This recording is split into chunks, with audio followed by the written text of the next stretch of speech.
धन्यवाद देना चाहता हूँ। और आज एक विशेष दिन है, तो आज हम दो कार्य देखने वाले हैं, दो माँ के बारे में हम कवर करने वाले हैं। जैसे हमने शास्त्र पाठ पढ़ा, आप सबको एक ग्लिम्स तो आया होगा किसके बारे में हम देखने वाले हैं, है ना। तो हम किसके बारे में देखने वाले आज? अन्ना के बारे में देखने वाले हैं। तो जो निकाले हैं वो पढ़ सकते हैं। पहला शमूएल उसका दूसरा वचन से पढ़ते जाइएगा। पहला शमूएल पहला अध्याय उसका दूसरा वचन।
ये जो हमने पढ़ा है, परमेश्वर ने हन्ना का कोख को बंद करके रखे थे। और यहाँ पर कौन उनको मतलब बदला ले रहा है उनसे? हन्ना को कौन छेड़ रहा है, कौन दुखी पहुंचा रहा है यहाँ पे? उनका हस्बैंड का नाम क्या था? हन्ना का हस्बैंड का नाम क्या है? उनका पतिदेव का नाम क्या है? एल्काना। एल्काना कितना पत्नी थे? दो, एक अन्ना और दूसरा परीना। तो जो दूसरे हैं वो हमेशा क्या करते थे? इनको दुख पहुंचाते थे, है ना। इनको ये हमेशा ये याद दिलाते थे, इतने कष्ट को देते थे क्योंकि ये उनकी गोद बंद रहती है, क्योंकि इनकी गोद बंद पड़ी है। परमेश्वर ने इनके जीवन पे वो आशीष को नहीं दिया है। और आज के समाज में भी हम अगर पता नहीं यहाँ पे कैसा है, लेकिन अगर हम गांव की तरफ में जाए तो ये सबसे पहला प्रश्न होता है 1 या 2 साल बाद, क्या कुछ विशेष है आपके घर पे? लोग पूछते हैं, है ना, सबसे पूछते हैं। ये चीज़ बहुत कॉमन चीज़ है। यहाँ तो मतलब आजकल लोग थोड़ा प्रैक्टिकल हो गए, तो उनको पता है कि हम भैया दूसरों को दुख नहीं पहुँचाना है। लेकिन वहाँ पे मतलब बहुत कैसे बोलते हैं, बहुत खुले दिल के होते हैं। कोई कुछ सोचता नहीं है उनके मन में, जो भी मन पे रहता है वो बोल देते हैं। तो वैसे ही यहाँ पर भी जब हम देखते हैं तो हन्ना को मतलब क्या करती है, हमेशा ये एक चीज को याद दिलाकर उनको क्या करती है, एक दुख उनको पहुंचाती है। तो एक माँ का जो दुख होता है बहुत बड़ा है, क्योंकि हम जब भी गीत गाते हैं ना तो हम कहते हैं, परमेश्वर कहता है एक माँ का प्यार जैसा मैं तुझे संभालूंगा। जैसे माता संभालती है वैसे यीशु संभालेगा। तो परमेश्वर को ये जरूरत नहीं है कि वो माँ के साथ अपनी तुलना करे, है ना, क्योंकि जो माँ का प्यार होता है, जिन्होंने प्राप्त किया उनको पता है, जिन्होंने नहीं किया वो आज के दिन बैठ के रो रहे होंगे। ये सच है, हकीकत है। क्योंकि मैंने शुक्रवार की प्रार्थना में भी जब मैंने प्रचार किया, जब बातें कर रहा था, उस दिन भी मैंने यही कहा कि हमेशा मेरा एक ही सलाह रहती है, जहाँ कहीं भी मैं जाऊँ, जैसे युवक भाई बहन लोग होते हैं, मेनली उनके साथ मैं हमेशा एक ही सलाह देता हूँ, आज जो भी हम हैं हमारे माता पिता की वजह से। क्योंकि आजकल के बच्चे जब हम देखते हैं तो वो आगे बढ़ जाते हैं, उनको नौकरी लग जाती है, बड़े हो जाते हैं, लेकिन जब एक पड़ाव आता है, जब अपने माँ बाप को संभालने का, कोई नहीं दिखता है। क्योंकि हम जब बाइबल कॉलेज में पढ़ते थे तो हम आश्रम वगैरह जाते थे मिनिस्ट्री के लिए वीकेंड के टाइम पे, तो वहाँ पे हर एक माँ की यही सीख रहती है कि इस अंतिम दिनों में मैं अपने बच्चों के साथ इस समय को गुजारूं। और रिसेंटली मैंने एक सोशल मीडिया में मैंने देखा, एक बाइक में एक अंकल आए, अपने माँ बाप को ले आए, एक छोटा सा बैग उनके हाथ में, बीच रोड पे उतारा, उनके पाँव पकड़ रहे हैं। माँ बाप उनके उस भैया जी का, उनका बेटा का पाँव पकड़ रहे हैं, लेकिन उन्होंने बस उनको अकेला और निकल दिया। तो हम कहते हैं ना, छोटा भी कार्य करते हो तो पाप है, लेकिन सबसे बड़ा पाप है कि आप अपने माँ बाप को आदर ना करो, क्योंकि परमेश्वर कहता है सबसे पहले अपने माँ और पिता का आदर करो, सम्मान दो। क्योंकि हमेशा हम सारे बच्चों को नहीं कहता हूँ, कुछ बच्चे ऐसे हैं जो भूल जाते हैं कि अपने माँ बाप ने उनके लिए कितना सैक्रिफाइस किए हैं, उनके लिए कितना कुर्बानियाँ दी हैं। क्योंकि हर बच्चे बस इतना ही चाहते हैं कि उनकी बढ़ोतरी हो, वो एक अच्छी जगह पे स्थान पे पहुंच जाए और बस वो अपने परिवार को देखे।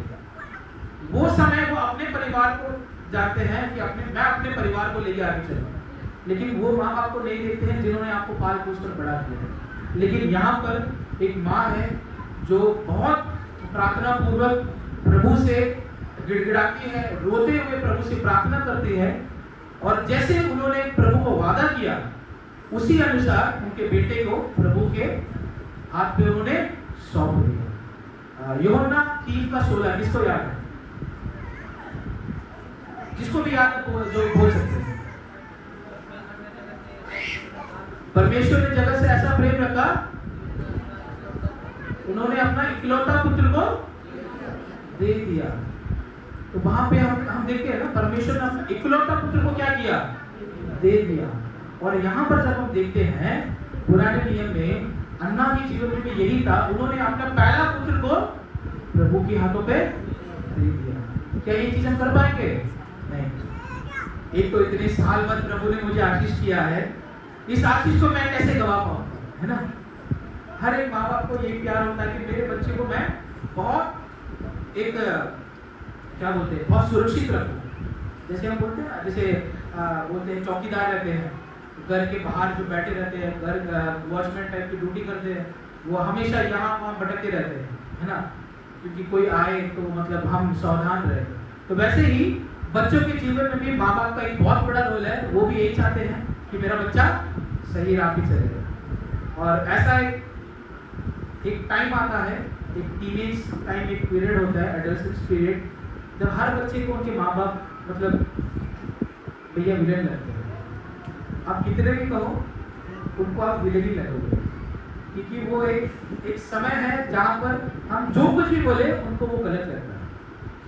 अगर हमने उनको बोला कि दुकान भी जाते हो, तब भी वो मतलब ऑफेंड हो जाते हैं कि भैया आप हमेशा मुझे ये काम देते हो, आप भैया से क्यों काम नहीं करवाते हो, आप छोटी बहन से क्यों काम नहीं करवाते हो, मुझसे क्यों हर बार आप काम करवाते हो। तो बच्चे लोग का जो वो चेंज होता है एडोलेसेंट पीरियड में, तो वो माँ बाप को उतना समझने की कोशिश नहीं करते हैं, बल्कि वो चाहते हैं कि हम उनको समझ पाए, हम उनको कितना भी समझ पाए, लेकिन वो अपने आप को आपके समूह में एकदम विस्तार से नहीं कहते उनके जीवन में क्या हो रहा है। लेकिन यहाँ पर जब हम देखते हैं अन्ना के जीवन पे, तो उन्होंने प्रभु के समूह में बहुत मुश्किल से उन्होंने प्रभु के समूह में प्रार्थना किया। उनका इतना धैर्य था, इतना विश्वास के साथ उन्होंने प्रार्थना किया कि खुदावन उनको उनकी प्रार्थनाओं को सुना और उनको आशीष दिया। जब अन्ना की हम इस कहानी को देखते हैं, इसका एक ही मकसद है, प्रार्थना। हम कहते हैं ना कि जी मैं इतने सालों से प्रार्थना करते हुए आया हूँ, मैं इतने दिनों से प्रार्थना करते हुए आया हूँ, इतने साल बीत गए, लेकिन परमेश्वर ने मेरे प्रार्थनाओं को नहीं सुना। हम ये कह देते हैं बहुत आसानी से, लेकिन परमेश्वर आपकी हर एक प्रार्थनाओं को सुन रहा है। Hallelujah, hallelujah. हमें विश्वास के साथ खड़े रहना है, ताकि जब परमेश्वर आपको उनकी आशीष के साथ वो आपको बरसे ना, तो छत फाड़ कर आपके जीवन में आशीष को ले आना। भले ही आप एक मांगते हो, लेकिन परमेश्वर खुदावन आपके जीवन में जब आशीष बरसता है तो अनेक देता है। आपने जो सोचा भी नहीं था, उस कार्य को परमेश्वर क्या करता है? संपूर्ण तरीके से आपके जीवन में पूरा करता है। तो यहाँ पर जब हमने पहला देखा, तो यहाँ पर उनको क्या करते, परिणा क्या करते, हमेशा उनको इस कार्य को लेकर ठोकते रहती है कि खुदावन ने आपको वो आशीष नहीं किया है, परमेश्वर ने आपको ये आशीष प्राप्त करने से आपको रोका है। आपने इतना प्रार्थना किए हैं, आप हमेशा प्रभु के समूह में प्रार्थना करते हो, तब भी खुदावन ने आपको कोप को बंद कर रखा है। ये गलती हमें भी ये गलतियां नहीं करनी है, क्योंकि बहुत सारे ऐसे कपल्स होते हैं जिनको 5 साल बाद, 10 साल बाद, 12 साल बाद भी उनको क्या करता है, परमेश्वर आशीष देता है। लेकिन हम हंसी मजाक से पूछ देते हैं, लेकिन उनके मन को दुख पहुंचता है ना। मेरे परिवार में ही मेरे पापा के दीदी, उनको विश्वास नहीं करोगे, 20 साल बाद, 1 साल नहीं, 2 साल नहीं, 10 साल नहीं, 15 साल नहीं, 20 साल बाद परमेश्वर ने उनका मुख को खोला। हालेलुया। किसी ने विश्वास भी नहीं किया होगा कि 20 साल बाद परमेश्वर उनके जीवन में एक आशीष को ले आए। इतना गैप था कि उनके जीवन पे, वो मुझसे 1 साल छोटा है, पापा की सबसे बड़ी बहन है वो। पापा घर पे, उनके घर में बहुत बड़ा परिवार है, पापा 13 जन थे उनके भाई बहन, पापा सबसे छोटे हैं, और उनकी सबसे बड़ी दीदी, उनका 20 साल बाद परमेश्वर ने उनको आशीष दी। यहाँ पे जब हम कलाम में देखते हैं तो खुदावन बहुत सारे माँ के बारे में यहाँ लिखा गया है। जब हम साराह को देखते हैं तो परमेश्वर ने इतने साल बाद, अगर आज के दिन हम कहे कि भैया 10 या 15 साल बाद परमेश्वर आपको आशीष करेगा, क्या हम विश्वास करेंगे? नहीं करेंगे। अब 1 साल के लिए हमसे इंतजार नहीं होता है, हम कहाँ से 15 साल 10 साल का इंतजार करेंगे, है ना। लेकिन परमेश्वर जब आपको आशीष देता है, संपूर्ण तरीके से आपके जीवन में उनकी प्रतिज्ञाओं को पूरा करता है। उसी प्रकार यहाँ पर भी उनका जो पति है एल्काना, उनका जो प्रेम है हन्ना के ऊपर, वो हम देख सकते हैं। 5वां वचन पढ़िएगा।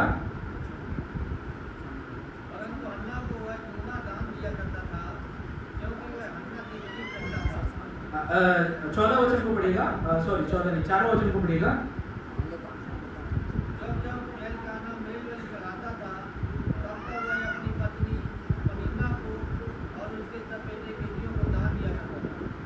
तो जब कभी भी वो प्रभु के सम्मुख में जाकर बलि चढ़ाता था, दान दिया करता था, वो क्या करता है, उनके पनीना और उनके पुत्र को वो क्या करता है, वो एक शहद देता है। लेकिन जब वही जगह पर अन्ना के सम्मुख में आता है, वो उसको 2 गुना उनके वो भाग को देता है, क्योंकि वो अन्ना से इतना प्यार करता है ना। तो उस समय के रीति रिवाज में 2 शादियां करना हो जाते थे। आज के दिन में ऐसे करेंगे तो फिर आंटी लोग बगा नहीं करेंगे ना, अंकल लोग बोलेंगे एक से ही हमसे नहीं हो रहा है, 2 कहाँ से हम ढूंढे पास से, हाँ, एक ही को संभाल नहीं पा रहे, 2 से कहाँ से हम संभाल पाएंगे। आंटी लोग बोले मन में ख्याल भी आया तो यही दफना दे, है ना। इतने खौफ है घर में कि भैया हमने इनके विरुद्ध कुछ बोल दिया, अगले दिन को रोटी नहीं मिलेगा। कभी भूखे बैठे हो ऐसे? नहीं बोलेंगे, फिर घर में आज दोपहर का चावल मिलेगा। उस जमाने में, उस समय में ये रीति रिवाज चलती थी कि वो 2 शादी कर सकते थे। आज के जमाने में वो नहीं होता है। उनके कल्चर, उनके ट्रेडिशन बहुत अलग है, हमारे कल्चर, हमारे ट्रेडिशन बहुत अलग है। लेकिन यहाँ पर जब देखते हैं एल्काना क्या करता है, अन्ना से इतना अधिक प्रेम रखता है कि उसको क्या करता है, उसको 2 गुना भाग उसको देता है। और जब कभी भी अन्ना कुछ बोलती है तो वो कभी भी उन्होंने अन्ना को अफेंड नहीं किया, हर एक बातों को वो सुनता है और उनकी हमेशा उनकी भलाई करता है। हम 9 वचन पढ़ेंगे, 9 वचन पढ़ेंगे। सब चीजों में खाने और पीने के बाद अन्ना अपनी और यहोवा के मंदिर के चौखट के एक बाजू के पास एली याजक कुर्सी पर बैठा हुआ था। आगे पढ़ना। वह मन में व्याकुल होकर यहोवा से प्रार्थना करने और बिलख कर रोने लगी और उसने ये मन्नत मानी, हे सेनाओं के यहोवा, यदि तू अपनी दासी के दुख पर सचमुच दृष्टि करे और मेरी सुध ले और अपनी दासी को भूल न जाए और अपनी दासी को पुत्र दे, तो मैं उसे उसके जीवन भर के लिए यहोवा को अर्पण करूंगी और उसके सिर पर छुरा पड़ने न दूंगी। हालेलुया। क्या हम ये कार्य को कर पाएंगे? एक तो इतने साल से उनका कोप बंद है और उन्होंने एक वादा किया प्रभु को कि परमेश्वर, अगर आपने मेरे कोप को खोला, आपने मुझे आशीष किया, तो मैं उस बेटे को क्या करूंगी, आपके सम्मुख में छोड़ दूंगी। क्योंकि उस माँ के अंदर इतना धैर्य था कि परमेश्वर कभी ना कभी मुझे आशीष देगा, और उन्होंने उनके वादा से कभी नहीं मुकरा। जब हम किसी को वादा देते हैं कि भैया ये चीज़ हम करेंगे, हमें जरूर उस चीज़ को करना होता है। जब हमसे नहीं हो पाएगा, आपको पता है कि ये कार्य हमसे ना होगा, तो हमें वादा नहीं करना है, क्योंकि जिसको आप वादा करते हो वो इंसान आपके बातों के विश्वास के भीतर ही वो बैठा है कि भैया मेरे भाई ने कहा, मेरे बहन ने कहा कि वो मेरे मदद करेंगे, तो उस मदद के लिए वो क्या करते हैं? इंतजार करते हैं। तो उसी तरह जब आप किसी को वादा करते हो, उस वादा को निभाना बहुत जरूरी है। जब हम बच्चे से पूछते हैं तो बच्चे कहते हैं पापा ने मुझे बोला कि वो बाहर ले जाएंगे, लेकिन पापा ने मुझे लेकर नहीं गए। पापा हमेशा मुझसे झूठ कहते थे। कभी संडे स्कूल में आके बैठेगा, बहुत कहानियां होती है। बच्चे कहते हैं मैंने मम्मी को बोला कि आज चॉकलेट लेके देंगे, मम्मी ने मुझे झूठ बोलकर कलीसिया ले जाए कि हाँ तू चल चल मैं तेरे को चॉकलेट लेके देती हूँ, अब तक मुझे चॉकलेट नहीं आया। लेकिन हम जाते वक्त उनको लेके देते हैं, ऐसा नहीं है कि नहीं करते, क्योंकि हम जो भी वादा देते हैं दूसरा इंसान उस वादे को बहुत गहरा से उस वादे को वो विश्वास करता है कि भैया इस वादे को जरूर ये व्यक्ति पूरा करेगा। तो उसी प्रकार यहाँ पे अन्ना ने भी उसी विश्वास के साथ प्रभु के सम्मुख में प्रार्थना किया, और प्रभु ने उनके विश्वास और उनके प्रार्थना की खुदावन ने जवाब दी। उन्होंने उत्तर दिया उनको, और उनको एक आशीष के साथ प्रभु ने उनके जीवन में एक बढ़ोतरी दी है। 19 वचन से पढ़ेंगे।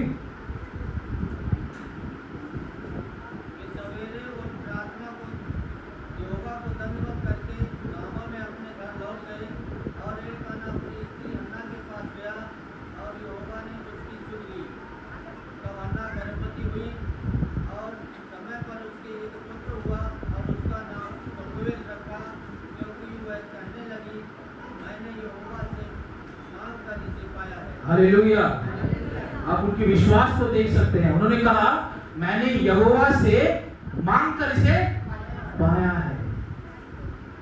क्योंकि जब हम कुछ एक कार्य के लिए हम घर से मांगते हैं या प्रभु के सम्मुख में प्रार्थना करते हैं, तो हमें उनसे लड़ना बहुत जरूरी है कि प्रभु जी मेरे जीवन में ये बहुत अवश्य है, और मुझे विश्वास है कि ये जरूर आप मेरे जीवन पे पूरा करोगे।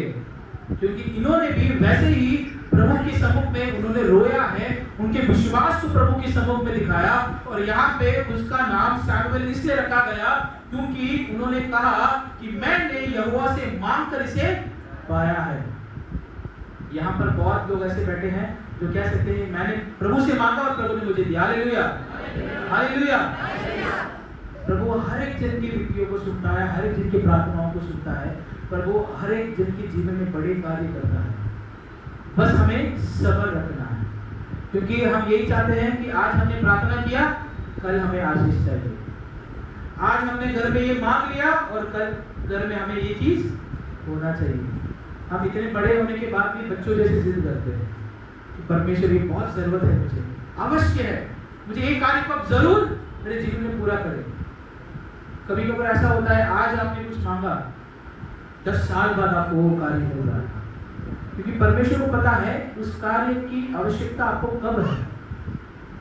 आपके जीवन में उस कार्य को, उस आशीष की आवश्यकता आपको कब जरूरत पड़ेगी, उसी समय पर परमेश्वर उस आशीष को आपके जीवन में ले आएगा। ऐसा नहीं कि आप जो कुछ भी मांग रहे हैं आपको तुरंत मिल जाएगा, क्योंकि यहाँ पर एक एक कार्य को पाने के लिए उन्होंने बहुत मेहनत किया है। उन्होंने हर वक्त प्रार्थना पूर्वक प्रभु के सम्मुख में रोया है, गिड़गिड़ाया है, प्रभु के सम्मुख में उन्होंने लड़ा है इस बच्चे के लिए। क्योंकि हम यदि हमारे पिता से, अपने माँ से कुछ मांगते हैं, जब उनके पास वो कार्य को करने का उनके हाथों पे जब पैसा होते हैं तो वो जरूर करते हैं, जब उनके पास नहीं होते तो नहीं कर पाते। इसका मतलब ये नहीं कि माता और पिता से प्यार नहीं करते हैं, क्योंकि आजकल बच्चों लोग का बहुत सारे बच्चे ऐसे हैं जो बातों को समझ नहीं पाते, अलग इंटरप्रेट करते हैं। वो उनका अलग ही सोच रहता है, उनका अलग ही बदलाव होता है कि पापा ने इसको इनकार कर दिया, मैं कुछ ना कुछ जुगाड़ करूंगा इस कार्य को लेकर। मैं नानी के पास चली जाऊंगा, उनसे पैसे ले लूंगा, मम्मी ने भी दिया कोई बात नहीं, दादा के घर जाऊंगा, दादा से पैसे ले लूंगा। बहुत कार्य करते हैं, मैंने भी किया है। जब स्कूल की पिकनिक के लिए पैसे मांगते थे तो मम्मी बोलती नहीं, वो डर रहता है ना, क्योंकि वहाँ पूरा समुंदर है, कैसे भी बीच में जाएंगे तो उनका डर होता है कि पिकनिक में जाए बच्चों को कुछ हो जाए। तो मम्मी से जब पैसे मांगते हैं 100 रुपये देते नहीं हैं, 2 दिन पर खाली कर जाते हैं, पैसे लेके स्कूल में सबमिट कर देते हैं। तो वैसे बहुत कार्य करते हैं, शरारत तो बहुत किया है, बच्चे भी करते आए हैं। वैसे ही है, जब तब भी वहां पर भी नानी माँ आपको रोक सकती है, लेकिन परमेश्वर की अनुमति के बगैर आपको वो नहीं मिलता है। प्रभु ने किसी ना किसी एक के द्वारा आपके जीवन में अनुमति दिया है ताकि उस चीज को प्राप्त कर पाए। अगर प्रभु की अनुमति ना हो तो हमारे जीवन में हम कुछ आगे नहीं कर पाएंगे। तो यहाँ पर भी जब हम देखते हैं तो अन्ना के जीवन में परमेश्वर ने सही समय पर उनके खून को प्रभु ने खोला। हालेलुया। तो वो विश्वास, वो धैर्य, वो जितना स्थिर खड़ी थी कि प्रभु के समूह में परमेश्वर बड़े काम करेगा, उस कार्य के उनके जैसा ही हमें भी उनके समूह में खड़ा होना बहुत आवश्यक है। यही हम नए नियम में देखते हैं। मरियम के जीवन के बारे में सबको पता है। अगर आज के दिन ऐसे स्थिति यहाँ पे पैदा होती, क्या हम उस कार्य को विश्वास कर पाएंगे? जो कार्य मरियम के जीवन में हुआ, उस कार्य को आज के दिन में हम जब तुलना करें तो उस कार्य को क्या हम विश्वास कर पाएंगे? जिनकी शादी नहीं हुई है, स्वर्गदूत ने उनको जाके बोला, उनसे उन्होंने बोला कि आप एक बच्चे को गोद देने वाले हो, उसके नाम यीशु रखना। और उनके पति भी उनको उन्होंने सपोर्ट किया। एक समय ऐसा भी था उनके मन में एक बदलाव थी, लेकिन स्वर्गदूत ने उनसे बात किया, यूसुफ से। जब हम पूरा कहानी पढ़ते हैं हम देखते हैं तो मरियम ने भी क्या किया, मरियम ने भी उनके जीवन को प्रभु के आगे स्वीकार किया। जब उस वचन को आगे पढ़ते जाते हैं, लूका रचित सुसमाचार जब हम पढ़ेंगे उसका 1 से लेकर जब हम पढ़ते जाते हैं उसका 26 से 38, 37, 38 तक पढ़ेंगे तो वो कहते हैं मैं अपने जीवन को समर्पित करती हूँ। मैं यीशु के लिए अपने आप को क्या करती हूँ? समर्पित करती हूँ। स्वर्गदूत ने कहा कि मैं पिता के लिए क्या करती हूँ? इस कार्य को करने को मैं तैयार हूँ। तो उन्होंने भी अपने जीवन को प्रभु के हाथों पे समर्पित किया। यहाँ हन्ना को भी जब हम देखते हैं, उन्होंने भी प्रभु के सम्मुख में प्रार्थना किया और अपने जीवन को उनके हाथों पे समर्पित किया। हम कह सकते हैं कि हम हर रविवार प्रार्थना में आते हैं, हम 10वां भाग देते हैं, हम दान देते हैं, हम हमेशा प्रार्थना करते हैं। क्या हम सच्चे मन से अपने आप को प्रभु के हाथों में समर्पित करते हैं? क्या आप अपने आप को प्रभु के हाथों में कभी सौंपते हो कि खुदावन आप मेरे जीवन में बड़े कार्य करिए, परमेश्वर जो कुछ मेरे जीवन में हो रहा है ये आपके निर्णय की वजह से होने दीजिए? नहीं, कुछ समय हम क्या करते हैं?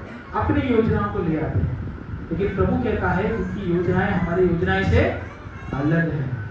प्रभु की सोच हमारे सोच से अलग है, क्योंकि उन्होंने जो हमारे लिए सोचा है वो बहुत विस्तार से बहुत बड़े कार्य को सोच कर रख गए हैं, लेकिन हम जो सोच रहे हैं एक छोटे कार्य को लेकर पीछे पड़े हैं कि परमेश्वर मुझे सिर्फ ये मिलने से बस है, लेकिन परमेश्वर आपको उससे बहुत बड़ी एक आशीष तैयार करके रखा है। जब परमेश्वर आपको उस आशीष को देने के लिए तैयार है तब आप मुकर जाते हो। इतने साल से मैंने प्रार्थना किया खुदा, लेकिन आपने मेरे जीवन में इस कार्य को सफल होने नहीं दिया।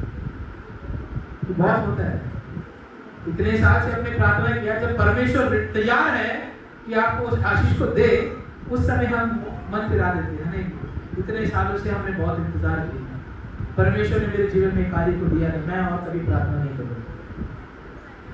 उसके बाद जब 1-2 साल बाद जब वो आशीष को प्राप्त करते हैं तब सोचते हैं हाँ परमेश्वर ने मेरे जीवन में भलाई किया है, खुदावन ने मेरे जीवन में बड़े कार्य किया है। तो वैसे ही जैसे ये 2 माँओं ने उनके जीवन को प्रभु के हाथों पे समर्पित किया, वैसे ही हमें भी अपने जीवन को प्रभु के हाथों पे समर्पित करना है, अपने जीवन को उनके हाथों पे सौंपना है। क्योंकि आज हम जो भी है अपने माँ बाप की वजह से हैं। जब हम अपने माँ बाप को देखते हैं, ये हम देख सकते हैं कि वो अपने माता पिता का आदर करते हैं, वो अपने माता पिता का सेवा करते हैं, लेकिन आज के भाई बहन लोग वो नहीं कर पाते हैं। उनको माँ बाप एक बोझ लगते हैं, लेकिन परमेश्वर ने कहा कि अपना बोझ खुद उठाओ और मेरा पीछा आओ। लेकिन हम क्या करते हैं? बोझ को किसी और के हाथों पे सौंप दो। माँ बाप तो एक बोझ हो ही नहीं सकते, लेकिन हम क्या करते हैं, कई लोग ऐसे हैं माँ बाप को भी बोझ समझकर आश्रम में या कहीं रोडों पे छोड़कर चले जाते हैं। क्योंकि एक माँ और एक पिता हमेशा अपने बच्चों के लिए यही चाहते हैं, जो हमने प्राप्त नहीं किया वो हमारे बच्चे को मिल जाए।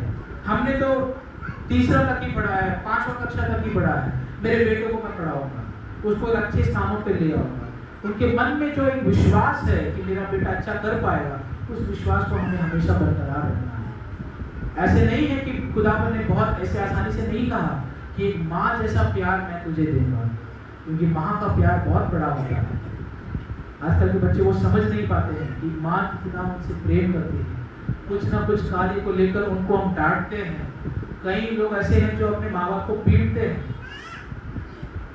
मैंने सुना है, मैंने देखा भी है कि कई लोग इतने बड़े होने के बावजूद भी वो क्या करते हैं, अपने माँ बाप को मारते हैं। मुझे ये आज तक ये डाउट है कि वो अपने माँ बाप के ऊपर हाथ कैसा उठा देते हैं। जिन्होंने उनको पाल पोस कर बड़ा किया है, उनके ऊपर इनका हाथ कैसा चला जाता है। जब माँ बाप भी आपको मारते हैं तो सही राहों पे ले आने के लिए मारते हैं, नहीं तो वो कभी हाथ नहीं रखते हैं। हम जानबूझकर किसी के बच्चों को नहीं मारते, टाइम पास नहीं हो रहा है, इधर मैं तेरे को 2 मार मारूं, नहीं, कोई माँ बाप नहीं करता ऐसा। तो जब कभी भी आपको डांटते हैं, मारते हैं, तो आपको सही राह पे ले चलने के लिए वो आपको डांटते हैं, मारते हैं। लेकिन यहाँ पर कहीं भाई बहन लोग जो ऐसा है, अगर पापा ने कुछ पूछा, हम बोलते हैं ना, एक साइकिल पीरियड होता है लाइफ का, चाइल्ड, अडल्ट, टीनेजर, अडल्ट, फिर फादरहुड, फिर जब बूढ़ा हो जाते हैं ना, वो वापस बच्चे बन जाते हैं। ये कहते हैं जब बुजुर्ग होते हैं वो भी एक बच्चे समान होते हैं, उनको भी क्या करना चाहिए, बच्चे जैसा उनको भी प्रेम देना बहुत जरूरी है।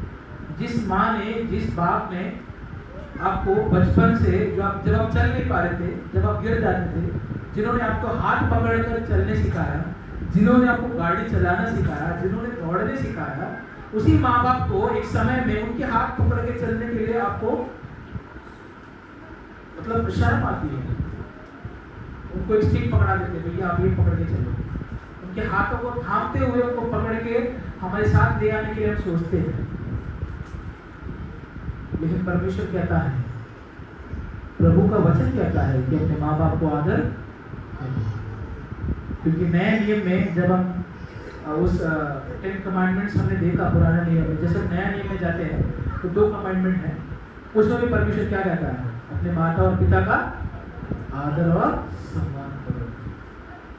तो बच्चों से यही निवेदन है, युवक भाई बहनों से भी यही निवेदन, बच्चों से भी यही निवेदन है कि अपने माँ बाप का आदर और सम्मान जरूर करते रहिएगा। प्रभु आपको बहुत आशीष करेगा।